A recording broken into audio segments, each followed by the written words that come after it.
Siyempre, ang mga Kalingap reactors din natin, no? Pasupport na rin po ng kanilang YouTube channel. Hello po, please support Rock PH. Sa pong Kalingap na sugid na taga-subaybay. Please support po ninyo.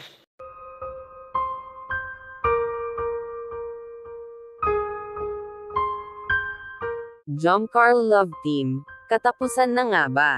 Halaka, sino kaya ito, na biglang lumitaw at balak agawin si Carla kay Kuya Jomar?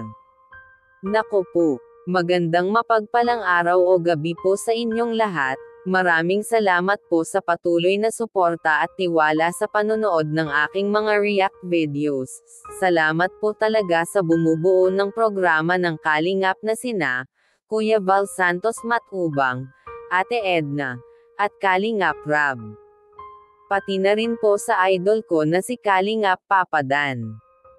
Dahil po sa programa nyo, maraming taong mahirap ang natulungan, na bago at guminhawa ang buhay.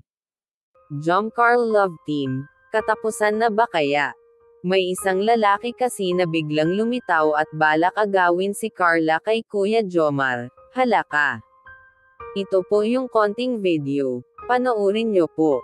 Sa awit lang. Ano ba itong nabalitaan ko na nililigaw mo daw si Carla? Nililigaw mo si Carla? Oo. Hindi ko nililigawan. Alam mo Kuya Jones? Ano? Huwag ka sana magagalit pero... Bakit? Ita. Di kayo bagay. Oh, dahil kami ang bagay. Grabe. Kaya yung sabi ko yung... Sabi wala ka nagpagkalang sa kuya mo, ha? Ay, sorry. Okay. Sige, wala. Pero ba't mo sabi yun hindi kami bagay? Ba't kayo ang bagay? May edad ka na kasi. Ang bata ka na ako. Grabe ka. Si Arjan pala ito. Alam naman po natin na madali lang po talaga mapaibig si Arjan sa babae. Kung sino po kasi ang makikita nito ay dadiskartehan niya. Joker po kasi si Arjan. Palabiro.